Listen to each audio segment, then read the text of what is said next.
The time is now 1 p.m. on July 25th, 2023. I'm Trinace Riggs, School Board Chair, and we will begin today's school board meeting with a closed session. Please note that the administrative, informal, and workshop session will begin after the closed session. Vice Chair Weems, please read into closed session, and then I need a motion to second it.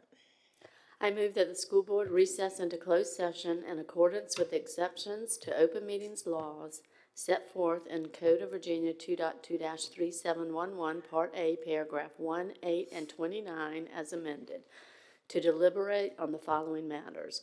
1, discussion, consideration, or interviews of prospective candidates for employment, assignment, appointment, promotion, performance, demotion, salaries, disciplining, or resignation of specific public officers, appointees, or employees of any public body, and evaluation of performance of departments or schools of public institutions of higher education where such evaluation will necessarily involve discussion of the performance of specific individuals. 8, consultation with legal counsel employed or retained by a public body regarding specific legal matters requiring the provision of legal advice by such counsel.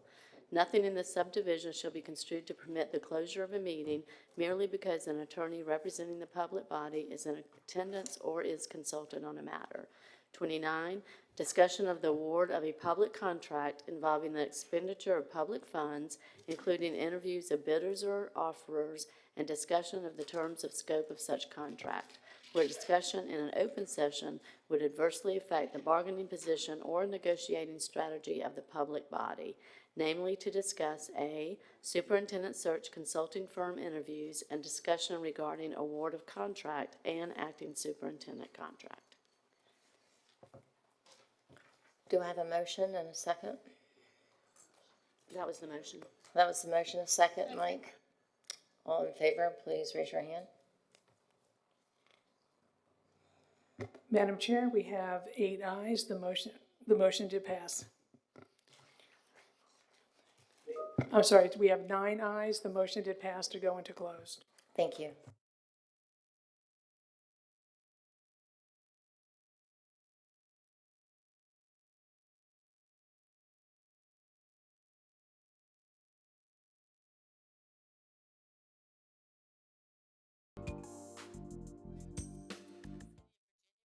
Convened a closed meeting on this day pursuant to an affirmative recorded vote and in accordance with the provisions of the Virginia Freedom of Information Act. And whereas Section 2.2-3712D of the Code of Virginia requires a certification by this school board that such closed meeting was conducted in conformity with Virginia law, now therefore be it resolved that the school board of the City of Virginia Beach hereby certifies that to the best of each member's knowledge, only public business matters lawfully exempted from open meeting requirements by Virginia law were discussed in the closed meeting to which this certification applies, and only such public business matters as were identified in the motion by which the closed meeting was convened were heard, discussed, or considered. Do I have a second? Jennifer Franklin. All in favor, please raise your hand.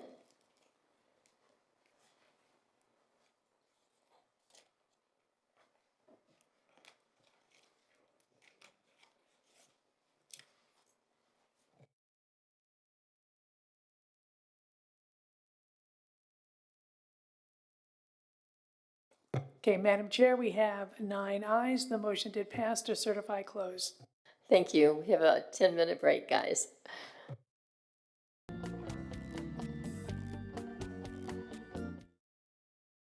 Good afternoon. I am Trinace Riggs, School Board Chair, and the administrative, informal, and workshop session of this meeting of the School Board of the City of Virginia Beach, Virginia is hereby convened at 4:13 p.m. on this 25th day of July 2023. Members of the public will be able to observe the school board meeting through live streaming on schoolboard.vbschools.com/meetings/live, broadcast on VBTV Channel 47 and on Zoom. Thank you to those that have joined us in person and online.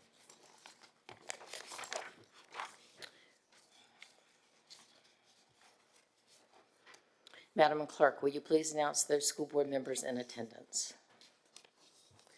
Thank you, Madam Chair. Present in the Holland Road Annex Einstein Lab is Chair Riggs, Vice Chair Weems, Ms. Anderson, Ms. Brown, Mr. Callen, Mr. Culpepper, Ms. Franklin, Ms. Manning, and Ms. Owens.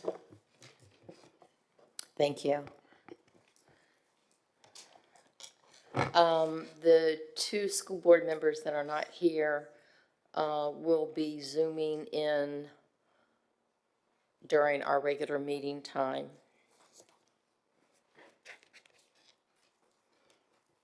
So we're going to start with A, School Board Administrative Matters and Reports. Does any of the school board members have anything to report?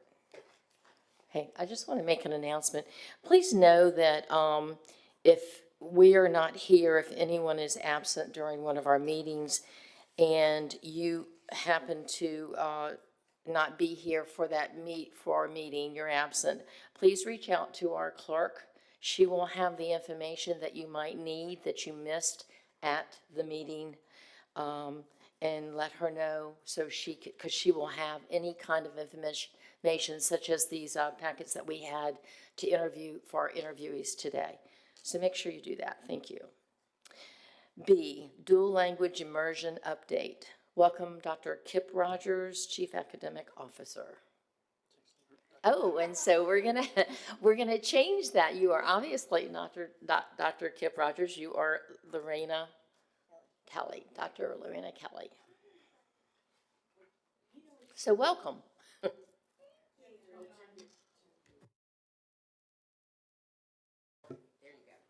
right.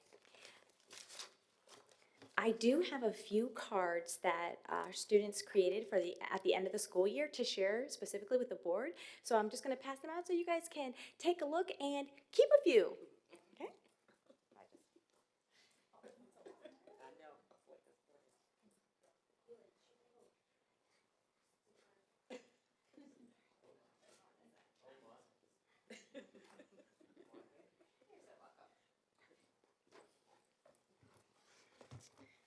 All right. Well, good afternoon, Chair Riggs, Vice Chair Weems, Dr. Spence, and the board. I am Lorena Kelly, the Executive Director of Elementary Teaching and Learning, and I am here with Kelly Arbol. She's the coordinator of K-12 World Languages, and Daniela Warnham. She's the instructional specialist. And this afternoon, we'll provide you with an update on the elementary and middle school Spanish dual language immersion program, which is often referred to as DLI. I think someone forgot to turn it on. There you go. Nope. All right, here we go. So we'll share an update, and then we'll also talk about the DLI expansion. The vision of the Virginia Beach City Public Schools Dual Language Immersion Program is that students will use their acquired languages to reach high levels of academic success while engaging confidently with global communities.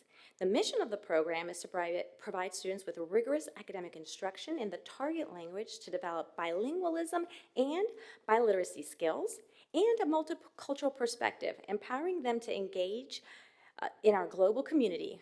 This mission and vision of the Dual Language Immersion Program are directly aligned with the mission of Virginia Beach City Public Schools, which is fostering global citizens, and with Goal 1 of the division's Compass to 2025, which aims to ensure our students excel academically and develop future-ready students with skills and attributes outlined in our Virginia Beach City Public Schools graduate profile. To get started, we'd like to provide you with a short video that shares some of the highlights of the program.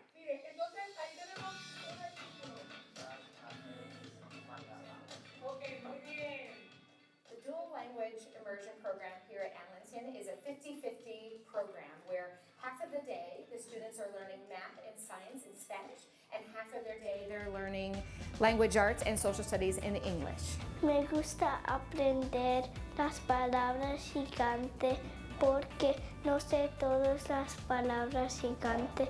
At Cook Elementary School, we have a two-way dual language immersion program. Our program starts in kindergarten, so our students have 80% of the day in Spanish and the other 20% of their day is in English. Our students are half English-speaking students and half of our students are Spanish-speaking students. A mí me gusta hablar español porque así puedo hablar con otros niños que no saben inglés. y saben español, así puedo ser más amigos. Students in the dual language immersion program have the same Virginia Beach City Public Schools curriculum that all other students have. They simply are learning the content in Spanish, so that when students leave the program, they are both bilingual and biliterate. This program is a big is proof that the immersion program is really great for the students since they become beginning elementary school. Their proficiency level is very high, and they are being introduced to the language since they were, kids. It's very easy for them to translate what they have learned over there to middle school. What I've noticed is that my students are problem solvers. They come in the classroom, some of them, half of the class know the language, and the other half are native Spanish speakers, and my English speakers immediately start looking, okay, how do I solve this problem? How do I get to class? How do I learn my routines? They learn how to work as a team. They know that they need to rely on each other, and everybody here is important because when we're teaching in English, my English speakers help my Spanish speakers. The mission of the dual language immersion program is that students will receive rigorous academic instruction in the target language in order to develop bilingualism and biliteracy and a multicultural perspective, which will empower them to engage actively in our global community. Our vision is that students will reach high levels of academic success while engaging confidently with global communities. This program is so important because it empowers our students to connect with people in other communities around the world. It enables them to become global citizens who are truly able to engage with people from other cultures, who are able to build bridges with people in other communities and in other parts of the world. One of the misconceptions about the dual language immersion program is that students' English language skills will suffer because they are learning in Spanish or they're learning in another language. But what the research shows is that that's just not the case, that students who are enrolled in an immersion program actually exceed their peers in terms of English literacy and in terms of academic achievement in other subject areas. And it just fills me with so much hope for the future that students from very different backgrounds and very different cultures are working together to come across for a common goal. And it's just powerful, and it brings me so much hope and joy.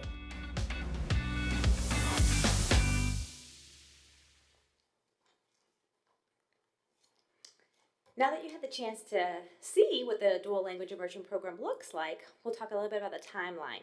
In the video, you heard the terms one-way and two-way, and you also see that on this slide. I just wanted to share that I will explain that in a little more depth in the upcoming slides, but we wanted you to see where we are and where we have been.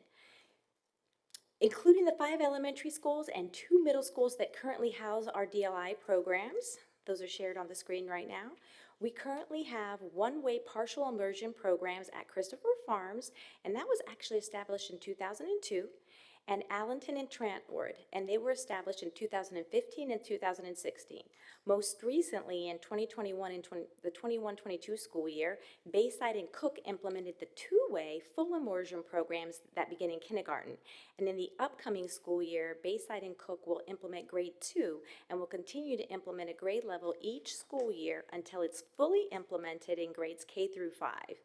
And then Bayside and Cook were selected as sites for two-way dual language expansion because of their high numbers of Spanish-speaking English learners. So the dual language program is a model that provides students the opportunity to develop high levels of listening, speaking, reading, and writing in English and another language through instruction in the core content areas. Unlike traditional world language class, where the language itself is the focus of instruction, immersion students learn core VBCPS curriculum through the lens of a second language. VBCPS uses both a one-way, which is a 50-50 language immersion model, and a two-way, which is the 80-20 immersion instructional model. Students in the one-way programs are predominantly native speakers of English who are learning Spanish. In grades 1 through 5, students spend 50% of their day immersed in Spanish and the other 50% receiving instruction in English. A Spanish immersion teacher delivers instruction in Spanish and math and science, and the grade level English language arts teacher delivers instruction in language arts and social studies, and that's the same in grades 1 through 5. And in one-way schools, there are 2 dual language immersion classrooms per grade level, 1 through 5. In the two-way dual language classrooms, this includes a balance of speakers and learners of Spanish. Both student populations serve as peer language models to each other. In kindergarten, they spend 80% of their day immersed in Spanish and the other 20% of instruction in English. And then students gradually receive more instruction in English each year, balancing out to a 50-50 model in grades 3 through 5. A bilingual teacher delivers instruction in both Spanish and English, and in grades K through 5, math and science are taught in Spanish, and language arts is taught in both Spanish and English. Social studies is taught in Spanish in grades K and 1, and in English in grades 2 through 5. And in two-way dual language immersion schools, there's one dual language classroom at each level. In both one-way and two-way program models, teachers embed reading and writing skills across content areas and integrate the whole group Virginia Beach City Public Schools curriculum. Lessons in elective classes such as art, music, and PE are all in English. Students who live in an established attendance zone of the hosting school at the elementary immersion programs are eligible to apply as rising kindergartners for the two-way DLI or first graders for the one-way DLI. And admission in schools is based on a lottery system. If space is available after in-zone students are enrolled, out-of-zone students can be considered, and that is at the discretion of the principal.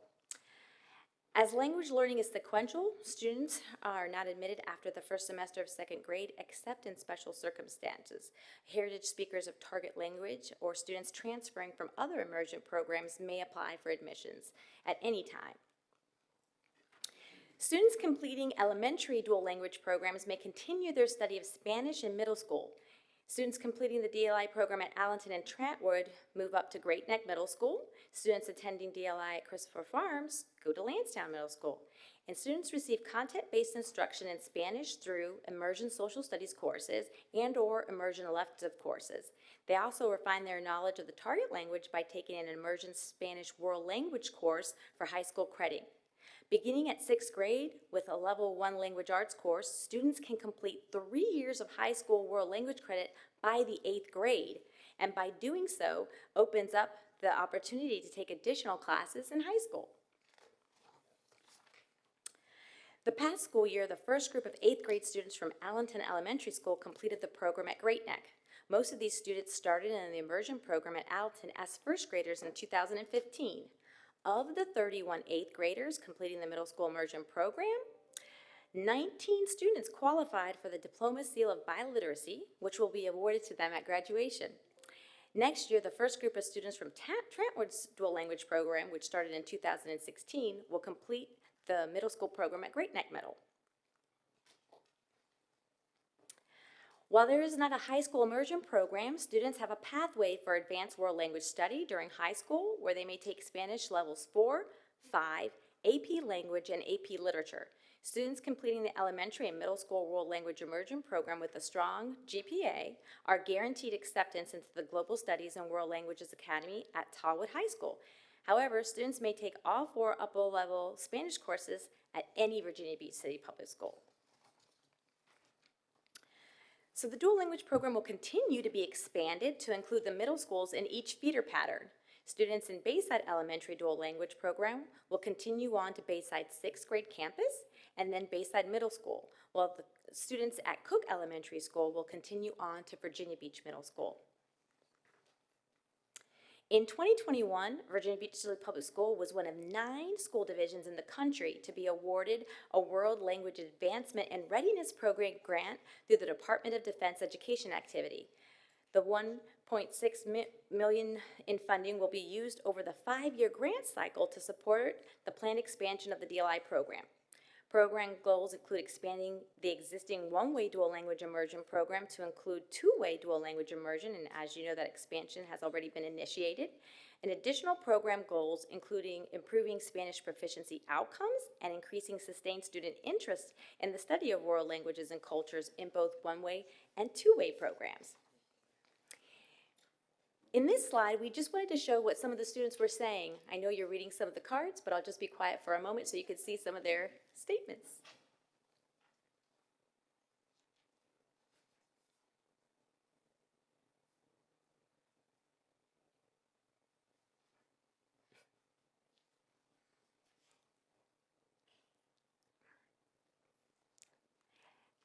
And next steps. As you saw in the video and heard throughout this presentation, the Dual Language Immersion Program are providing our students with powerful opportunities to excel academically and to foster the future-ready attributes that we've identified in our graduate profile, all in service of meeting our mission to empower our students to be responsible, productive, and engaged students in the global community. Finally, I will conclude by sharing our next steps for the program. In the upcoming 23-24 school year, we will implement second grade in the two-way dual language programs at Bayside and Cook. An additional grade level will be added as these two schools in each subsequent year until that full implementation in K through 5, which is anticipated to be the 26-27 school year. The Great Knit program will reach its full implementation with the first group of Trantwood students completing 8th grade, along with the immersion students from Allenton whose program started a year earlier. And program expansion and refinement of the program will continue to be supported with the DODEA grant funding through the end of the 5-year grant cycle in 2025. Funding includes staff professional development, teacher recruitment and retention, and purchase of Spanish language curriculum resources. So that concludes our presentation, and I am here with Kelly and Daniela for any questions. Ms. Anderson. So I'm wondering, where will Cook and Bayside go to middle school? Will they have the option to go to Great Neck, or? Cook will go to Virginia Beach Middle School, and the program will be expanded there. Oh, okay, you Yep, did and say Bayside- that. I'm yes. sorry, I was No, you're busy fine. looking at the cards. I know, they're so cute. So I probably missed that part, but thank you. No problem. Okay, thank you. Ms. Manning? So on that same topic, so if we combine Betty F. Williams and Bayside 6th grade campus, will Bayside elementary students still go to Betty F. for 6th grade? I don't want to misspeak, but I believe that the pattern isn't changing. The location is, but the pattern isn't. Am I correct? That's correct. Okay, all right, just wanted to make sure. And then for the students that are taking all of these courses, especially in middle school, are they getting high school credit for that toward their advanced studies diploma? Yes. Okay, great, thank you.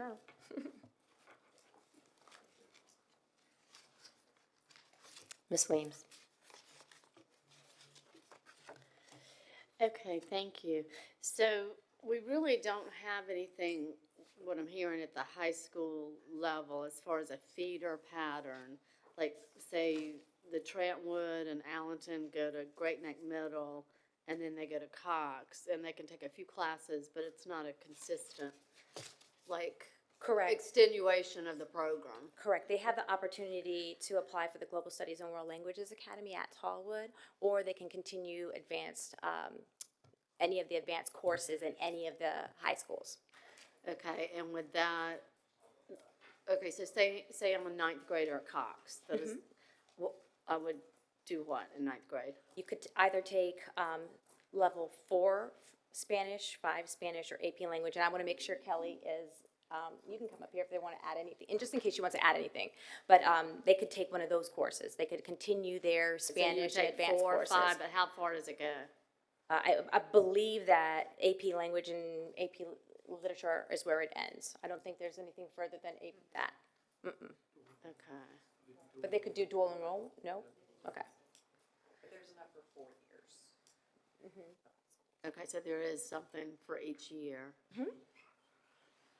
Okay, for our students who maybe are not in one of these programs in elementary or middle school, and I've heard this at the high school level, and they're still struggling to read and speak English at the appropriate grade level, what accommodations do we have for these students who haven't gone through this program Are you, and who are Spanish speaking Okay. and yet struggle in the SOLs because there's no accommodation?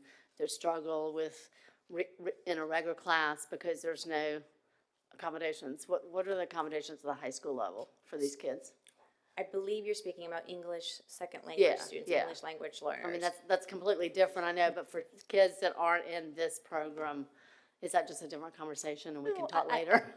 We could certainly talk later. We actually, one of the courses that'll be in the later presentation is English for language learners course in high school that's added. There are a lot of things that we do to support our English language learners as they move through at all levels. So I could speak more in depth about it with Kathleen, who is our coordinator for English as a second language, but there are a lot of things in place to support our students as they move up in middle school and high school. Okay, because I would like to maybe talk offline, because I've heard that from a couple of teachers who have had students who have struggled and they have been very frustrated, not being able to meet the students' full potential because of that language barrier. Yeah, Absolutely. okay, thank you. You're welcome.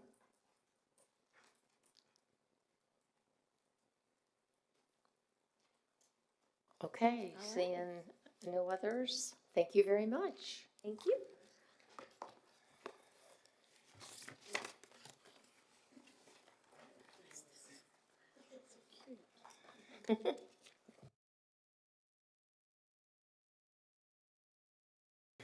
Okay, so we are finished with our workshop, and we do have time to go into our second closed session. We have a good 50 minutes at least. And so we're going to move forward into our next closed session. Thank you very much, everyone.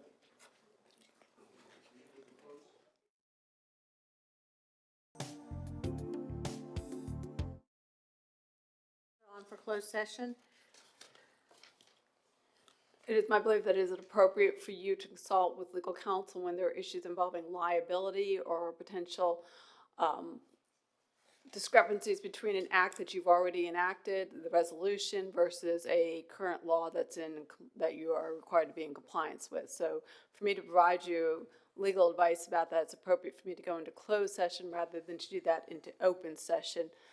You're not being asked to vote on anything tonight. That's not the issue before you. The question is for me to provide you legal advice. It's not generally appropriate for me to provide you legal advice concerning liability issues in open session, so we put it on for closed session to do that. Is it possible that you could do a written Absolutely. legal opinion that about can- this instead of us discussing it openly this way? That's completely your discretion. You make that determination. So before we vote on this, I would like to request that if we're not going to go into close with this particular issue, I would like Ms. Linetti to give us a legal opinion on this, written, so that we have that before we even start discussing it, or, so maybe if we just remove it and not discuss it at all today, that's fine with me, but I don't want to discuss it openly until we have heard the legal opinion from our counsel. Thank you. Ms. Owens? I had, I guess, a similar question to Ms. Anderson. I'm not sure why, if we were going to do it written, we wouldn't just do it today in a closed session to have the information as soon as possible, if it meets the criteria for closed session information, which it sounds like it does, if it's concerns about possible areas of liability for our division. I don't see a reason for us to delay in having a discussion about that. So yeah, I am not in agreement of it, but if it passes that it's going to be removed from our closed session discussions, I would request that we have a legal opinion in writing from counsel. Ms. Franklin? Obviously, we want to maintain appropriate decorum when it comes to, open versus closed session. But if you provide a legal statement to us, how do we ask you questions about things that I'm a little bit confused about maybe the process here, but how would we have an opportunity for you to provide answers to questions that we might have? Is that something that we would do in an open session then? I just am wanting to understand the process with you providing a legal statement, because I don't remember that happening in the past. So If I were to send you a written opinion about this, then I guess you could. And I'm sorry, would the written opinion be about putting it into closed session, or a written opinion about what you feel like would be concerns with liability? My understanding is the written opinion is about the concerns regarding okay. the liability issue, not the closed session issue. That would be what my understanding is, the written opinion. And what you would do in that case, I guess you would send back questions. I would send you another response to that, or I talk to you individually. Or you can determine after that, if you think you have reason, you would set just for another meeting if you want to have a closed session about that. You either set that at your August 8th meeting or another meeting after that. Or you could ask me questions, which I could respond in writing to the entire school So board. here, I guess my question is though, since everything is FOIA-able, if we send you questions in that situation, then, and you determine that that's a closed session discussion, how? It's legal advice, so if you send it to me, it would be the confidential attorney-client privilege. It would be protected information as part of my legal advice to you. So if you forwarded, I would use the exemption for legal counsel for the documents, attorney-client privilege material. So I would be able to protect it in that manner. Okay, thank you for clarity. Ms. Manning?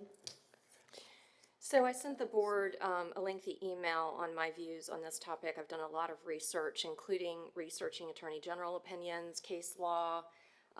Specifically, the FOIA Council wrote in an opinion, quote, "In reviewing court decisions and prior opinions of the Attorney General, we observed that the legal matters exemption would not allow a closed meeting to be held to discuss general policy or other matters that may eventually have legal consequences." The legal matters exemption applies, in an Attorney General opinion, it says that the legal matters exemption applies only to discussions of specific legal transactions or disputes.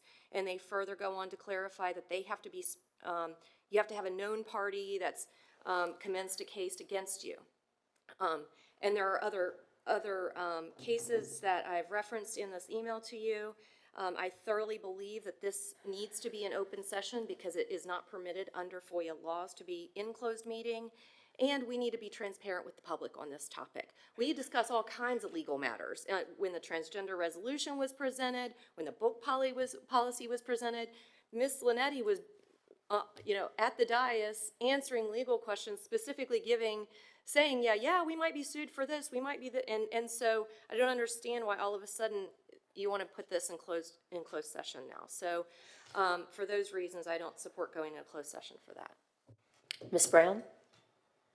So I do not think that it is wise to go down the road of starting to get into closed sessions when it comes to topics that the community needs to be involved in.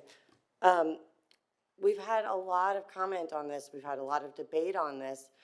We've already opened the door for this discussion. We already had this discussion recently with this resolution.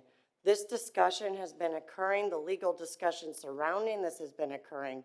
There is no reason for us to go into closed session, and I don't care what side of the issue you stand on. The community has a right to know what's going on with this. And so I can support discussing it in an open session today if we want to get the community answers faster. I can support a legal opinion, but last I checked, policy always goes before resolutions. We've heard from everybody. We do not govern by resolution. We govern by policy. So I don't even know why we need to have that conversation. Thank you. Ms. Owens? If we're going to get a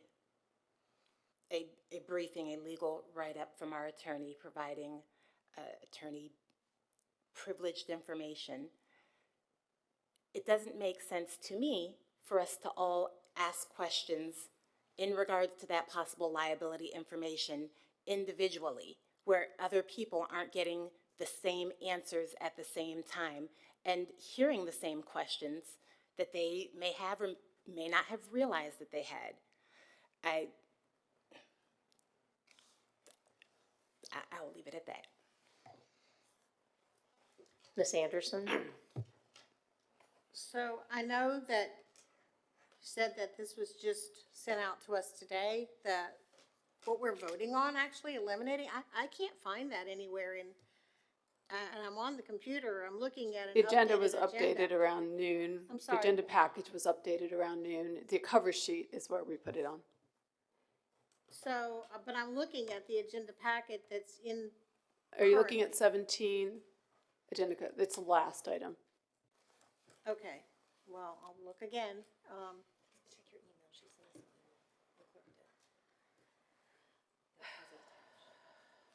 Okay, I'll look again, but I'm not ready to vote on this yet until I find it, so. No, I'll find it eventually if it's here. Yes. It's through an email, okay. Okay. Thank you. Trinice.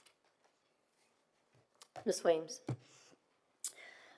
Yes, for a board who has struggled with community trust and community's perception of transparency, this is not the way that we need to be going. The community has been very engaged in this topic.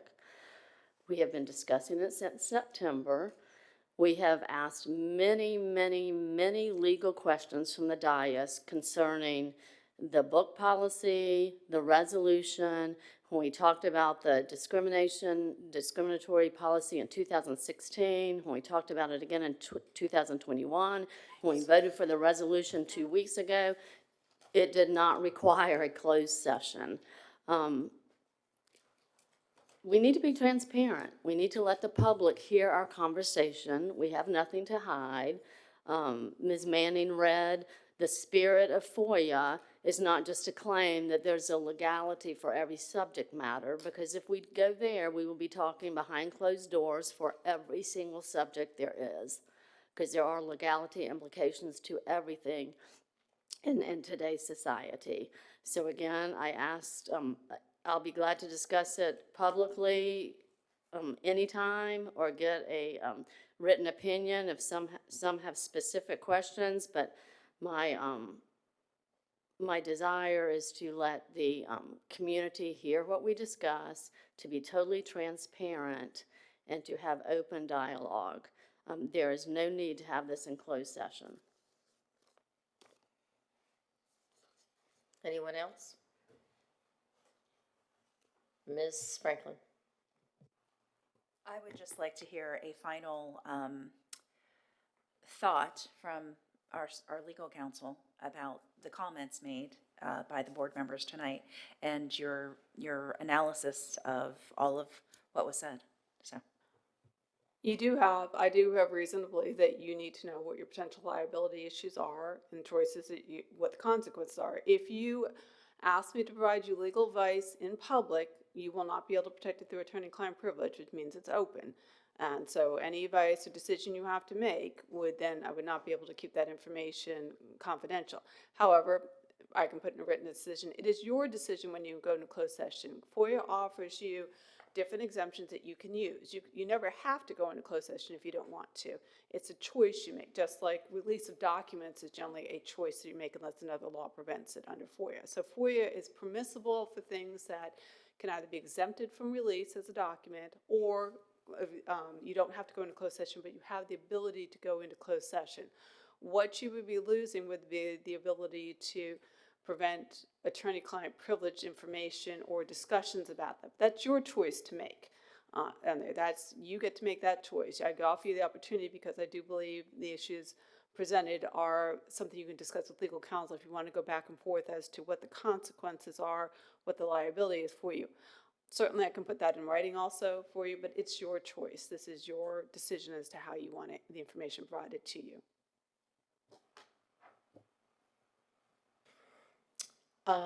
Could you reiterate for us about the resolution and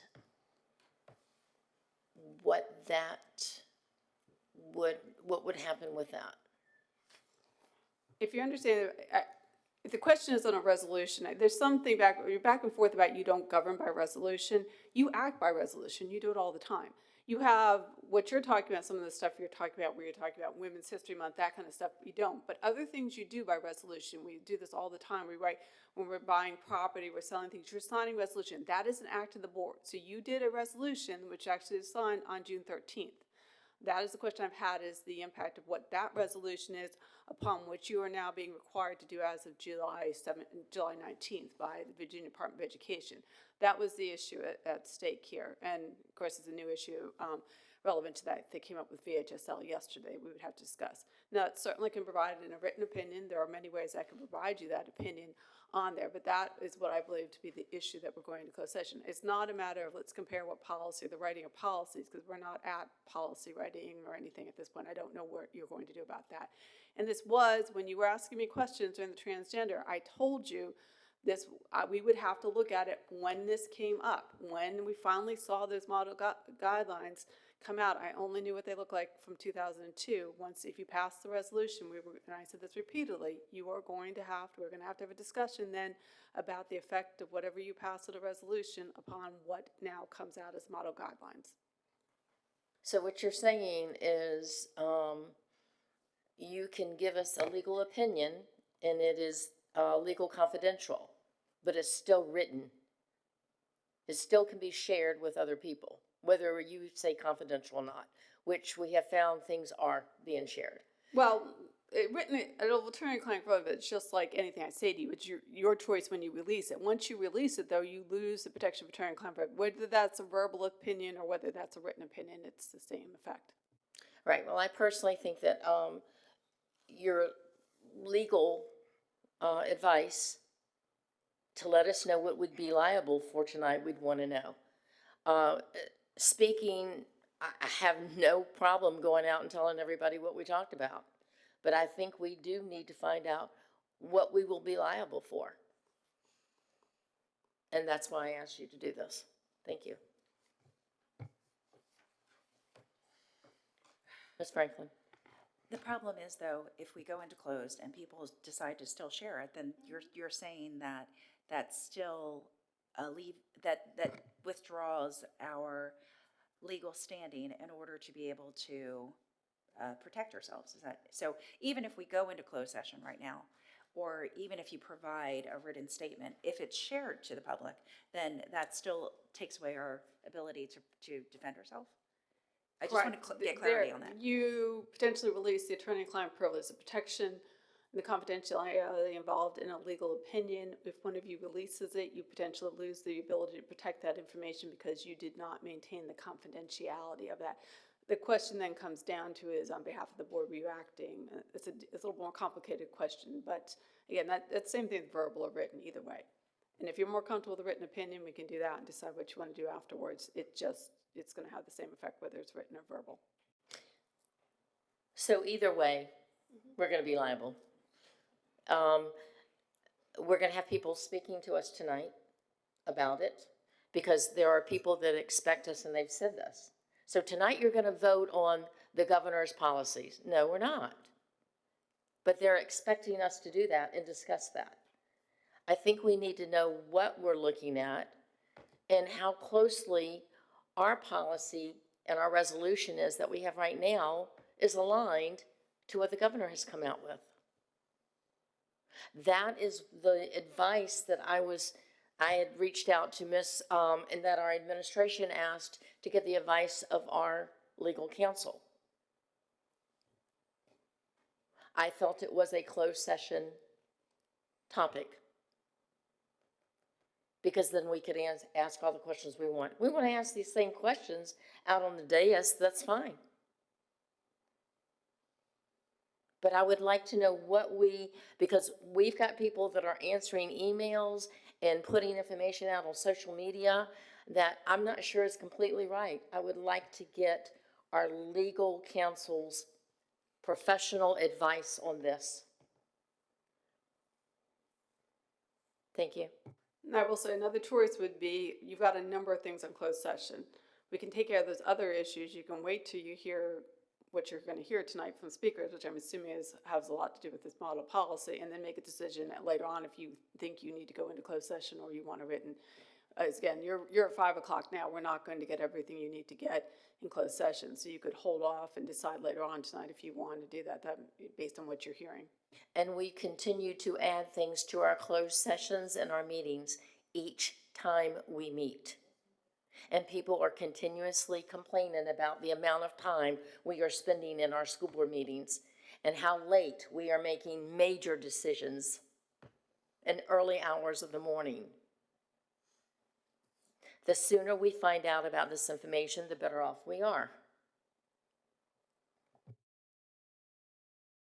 Weems. Yes, to my point, we're adding way too many things to closed sessions. You're exactly right. We do not need to be meeting on some of these topics behind closed doors. We need to err on the side of transparency and open meetings. I agree with that.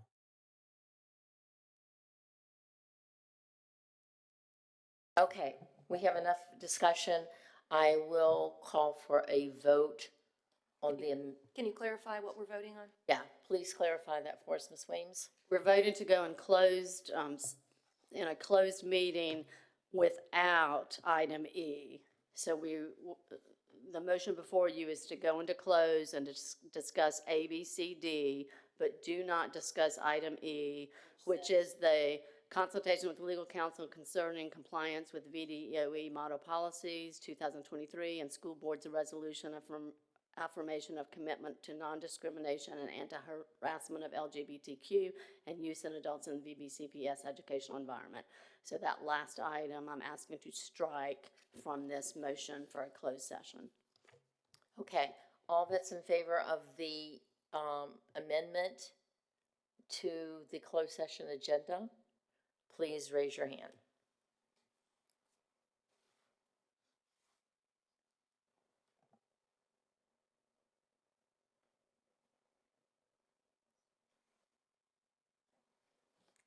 Okay, Madam Chair, we have 6 ayes. All that are against, please raise your hand.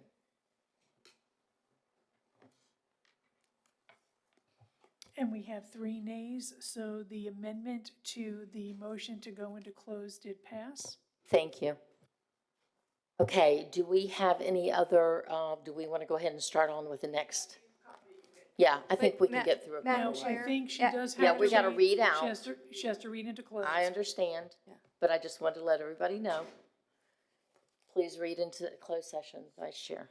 I move that the school board recess into closed session in accordance with exceptions to open meetings law set forth in Code of Virginia 2.2-3711, Part A, paragraphs 1, 2, 7, 8, and 29 as amended, to deliberate on the following matters. 1, discussion, consideration, or interviews of prospective candidates for employment, assignment, appointment, promotion, performance, demotion, salaries, disciplining, or resignation of specific public officers, appointees, or employees of any public body. An evaluation of performance of departments or schools of public institutions of higher education where such evaluation will necessarily involve discussion of the performance of specific individuals. 2, discussion or consideration of admission or disciplinary matters or any other matters that would involve the disclosure of information contained in a scholastic record concerning any student of any public institution of higher education in the Commonwealth or any state school system. 7, consultation with legal counsel and briefings by staff members or consultants pertaining to actual or probable litigation where such consultation or briefing in open meetings would adversely affect the negotiation or litigating posture of the public body. For the purpose of this subdivision, probable litigation means litigation that has been specifically threatened or on which the public body or its legal counsel has a reasonable basis to believe will be commenced by or against a known party. Nothing in this subdivision shall be construed to permit the closure of a meeting merely because an attorney representing the public body is in attendance or is consulted on a matter. 8, consultation with legal counsel employed or retained by a public body regarding specific legal matters requiring the provision of legal advice by such counsel. Nothing in this subdivision shall be construed to permit the closure of a meeting merely because an attorney representing the public body is in attendance or is consulted on a matter. 29, discussion of the award of a public contract involving the expenditure of public funds, including interviews of bidders or offerers and a discussion of the terms of scope of such contract, where discussion in an open session would adversely affect the bargaining position or negotiating strategy of the public body, namely to discuss A, superintendent search consultant firm interview and decision on award of contract and acting superintendent contract, B, Old Nation School, request by parents for meeting, C, status of pending litigation or administrative cases, and D, consultation with legal counsel regarding probable litigation and pending litigation matters. Do I have a second? Ms. Manning, all in favor, please raise your hand. Madam Chair, we have 9 ayes. The motion did pass to go into closed. Okay, we are in closed session.